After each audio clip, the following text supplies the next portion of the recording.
안녕하세요.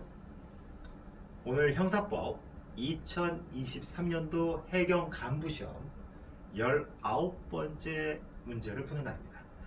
19번째 시간이죠. 네, 19번째 시간이고 오늘은 형법 총론, 그 중에서도 자수와 관련된 판례들을 한번 살펴보도록 하겠습니다. 문제는 그렇게 어렵지 않습니다. 문제는 그렇게 어렵지 않고 여러분들이 자수 파트를 공부하면서 한 번쯤은 접해 보셨을 그런 판례들을 나열하고 있습니다. 해경 간부 시험이지만 그렇게 난이도가 높지는 않은 그런 문제로 보입니다. 자수와 관련된 문제는 매년 한 문제 정도씩 나오는 것 같아요. 굉장히 많이 출제가 되고 있습니다. 자수 부분. 그래서 여러분들이 자수와 관련된 판례들은 OX를 명확하게 잘 표기를 해두시는 게 좋을 것 같습니다. 아시겠죠? 네, 여러분들이 판례 공부할 때는 항상 제일 중요한 게 어떤 거다? 사실관계가 무엇인지, 그리고 그 사실관계를 대변할 수 있는 단어, 그 단어, 키워드죠.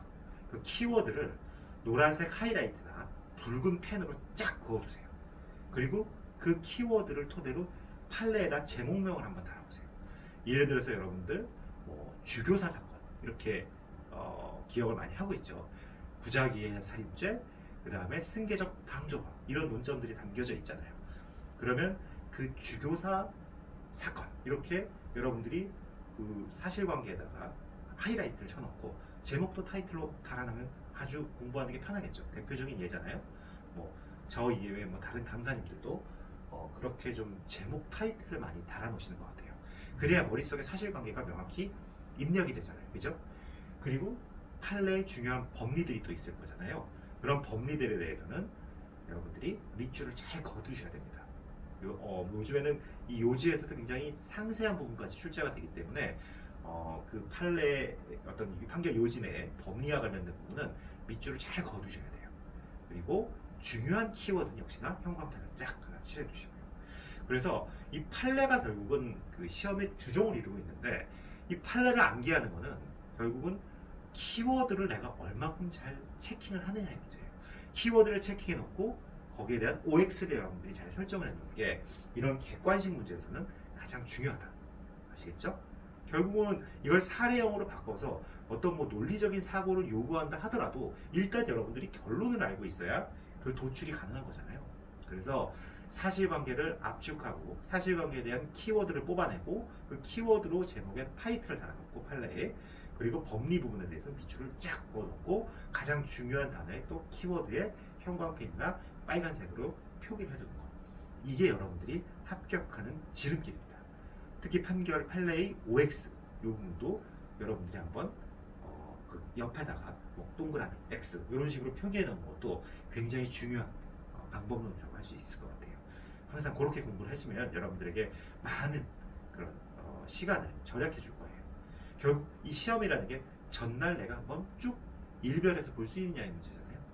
그 전에 열심히 공부해 놨어도 전날 기억이 안 나면 모든 게 말짱황이잖아요. 그죠?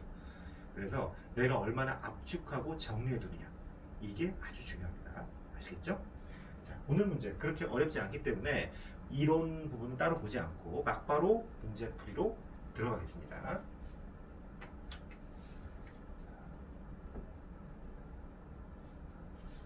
자, 다음 중 자수에 관한 설명으로 가장 옳지 않은 거, 네, 아는 것. 이렇게 아는 것에다가 체크를 해두셔야 되겠죠.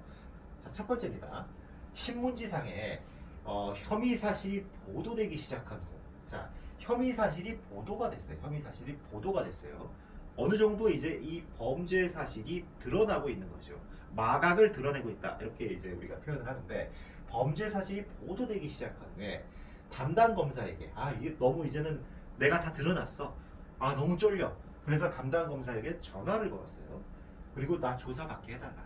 나 조사받게 해달라. 내가 이거 저질렀다. 요청한 다음 자진 출석해서 혐의 사실을 모두 인정하는 내용의 진술서를 작성했고 검찰 수사 과정에서 혐의 사실 모두 자백했어요. 이거 자수에 해당된다는 겁니다. 맞습니다. 혐의 사실이 보도됐다고 해서 자수가 안 되는 게 아니에요. 혐의 사실이 보도되기 전에 무조건 자수를 해야 된다? 혐의 사실이 보도되기 전에 내 죄를 자백해야 자수다? 이거 아니라는 거예요. 이거는 굉장히 뒤에 나오겠지만 자수라고 하는 어떤 형의 면제사유, 형의 임의적 면제사, 감면사유를 굉장히 제한적으로 축소 해석하는 거예요. 따라서 이건 죄형 법정주의에 반하는 거죠. 유추해석 금지 원칙에 반하는 겁니다. 아시겠나요? 그래서 보도되기 시작했다 하더라도 자수에 해당된다. 이렇게 이해하시면 될 것 같아요. 그다음 두 번째, 경찰관이 피고인의 강도상의 범행에 관하여 수사하던 중 증거를 토대로 피고인의 여죄를 추궁하자. 이건 뭐죠? 이건 끝까지 얘기를 안 하려고 하는 거예요. 자발성이 결여된 거예요. 자발성이 전혀 없어요. 그죠? 자발성이. 여기는 보도되기 시작한 후에 어쨌든 자발성이 있는 거잖아요. 근데 이건 자발성이 전혀 없어요. 여죄를 추궁하자. 또 다른 강도강간 범행을 자백했다. 이거 자수인가요? 자수에 해당하지 않죠. 그죠? 당연히 아닙니다. 3번도 같습니다. 맥락이. 세관 검색 시 금속 탐지기에 의해 대마 휴대 사실이 발각될 상황에서 세관 검색원의 추궁에 의해 대마 수입 범행을 시인했다. 이런 경우 자수에 해당하지 않는다. 자, 당연한 거죠. 맞습니다. 이거는. 이것도 뭐죠? 휴대 사실이 발각될 상황이었어요. 뭐죠? 금속 탐지기. 이걸로 막 추궁을 한 거잖아요. 자발성이 없어요. 역시 자발성이 없어요. 자발성이 없다. 그 다음 4번. 아주 너무너무 유명한 판례죠. 자수라는 개념을 굉장히 좁게 해석하는 거예요. 여기서. 그래서 이거는 어떻게 보면 이 자수라고 하는 부분, 이 자수라고 하는 거, 유리한 어떤 해석, 유리한 사유를 제한적으로 유치한 거죠. 형의 임의적 감면이라고 하는 유리한 사정에 대해서 제한적으로 적용하는 거예요. 이거 잘못된 거죠. 공선법 제262조 자수가 범죄 발견에 유용하다는 측면에서 형의 필적 면제를 규정한 것이므로 범행이 발각되고 피고인에 대한 구속영장이 발부된 이후에 수사기관에 자진 출두하였어도 공선법상의 자진 출두하여도 공선법상의 자수에 해당하지 아니한다. 그죠? 이거는 틀렸다. 그죠? 틀렸다. 죄송합니다. 이거 아까 전에 맞는 거네요. 자수에 해당하지 않는다. 그죠? 제가 설명을 잘못했는데 2번 자수에 해당하지 않는다. 또 다른 강도강간을 추궁하니까 자발성이 결여됐으니까 이건 자수에 해당하지 않는다. 맞습니다. 이건 뭐죠? 이걸 좁게 해석한 거. 유리한 형 면제 사유를 제한적으로 좁게 해석한 거잖아요. 그죠? 범행이 발각되고 아까 보도가 시작되고 범행이 발각되고 나서 자백했다고 해서 자수가 아니라고 보면 그거는 이 법의 취지에 반하는 것이고 또 유리한 어떤 형 면제 사유라는 것을 제한적으로 좁게 해석해서 피고인에게 불리하게 만드는 거잖아요. 그죠? 이건 유추해석 금지 원칙에도 반하는 거예요. 아시겠나요? 따라서 이게 틀린 거죠.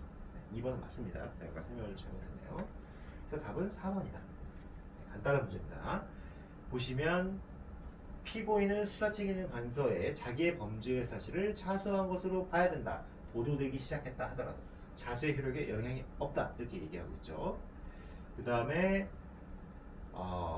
쭉 또 넘어가시면 여죄를 추궁한 끝에 자백, 이거는 자수라고 할 수 없다. 자발성 결여죠. 그 다음에 금속 탐지기에 의해서 추궁, 발각될 상황, 당연히 자수가 아니다. 근데 공소법에서 자수를 범행 발각 전에 자수한 경우 한정하는 풀이는 자수라는 단어가 통상 관용적으로 사용되는 용례에서 갖는 개념 외에 범행 발각 전이라는 또 다른 개념을 추가하는 것이다. 형 면제 사유에 대한 제한적 유추, 형 면제 사유에 대한 제한적 유추를 통해 처벌 범위를 실정법 이상으로 확대한 것으로서 죄형 법정주의의 파생 원칙인 유추해석 금지 원칙에 위반된다. 형 면제 사유의 제한적 유추는 안 된다. 요거 여러분들 잘 기억해 두세요. 다음은 3번 이렇게 보시면 되겠습니다. 네, 오늘 문제 잘 기억해 두시기 바래요. 네, 여기까지 하겠습니다. 감사합니다.